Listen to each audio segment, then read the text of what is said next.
Hello, I'm going to give you some tips on how to take metro. First, you have to know how many zones you could use the Plan, and I have a separate video about the cards and about the tickets for transportation.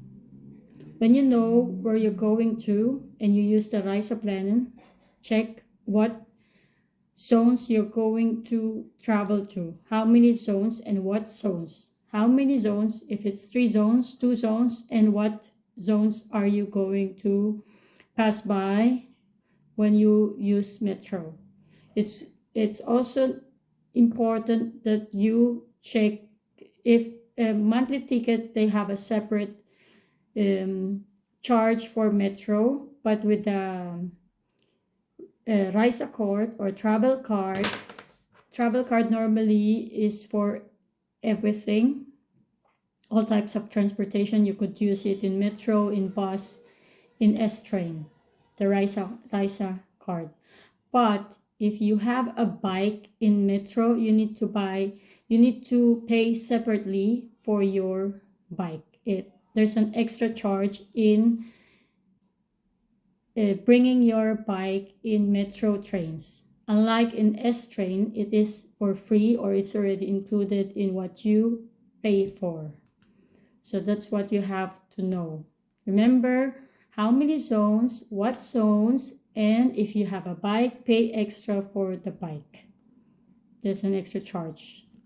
And there's also another thing. Fourth is if you have a bike, there's a specific time slot where you are not allowed to bring your bike with you. It's in those traffic times, like in the morning, in the morning and in the afternoon, where people are going home. I think I'm not 100% sure, but I think it's about between 3 to 5, something like that. But you will see it in the signs. Yes, in the signs, or yes, because not all could fit in metro when it's those traffic time, like in the morning when people are going to work and then when they're going home to work. So they are not allowing a bike inside the metro. I think that's still the same. It's still the case. So the rest you will see from my video about the difference between continuously. From this video, you will see how many metro we have in Copenhagen and what to look for when you are in metro station. So continue watching.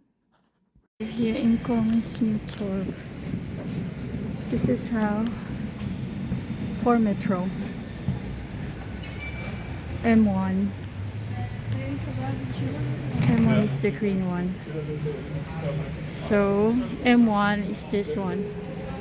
From Vanlus to Vestama. And the next one is M2. Same route, Vanlus, but this one ends in the airport.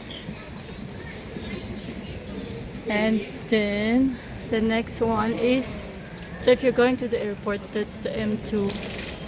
M3 is this round one. So it goes around here. This goes to Rådhuspladsen. Yes, this one is Rådhuspladsen, the city hall.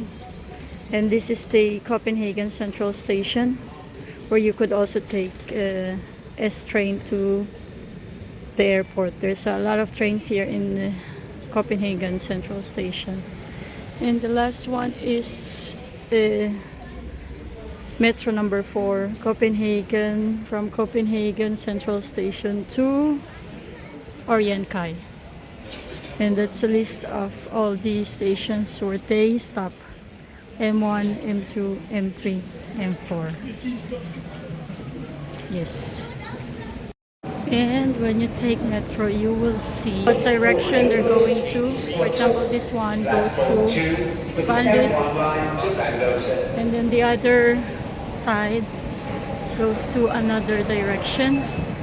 That one goes to Vestama and Copenhagen Airport. So you have to make sure you're taking the right direction.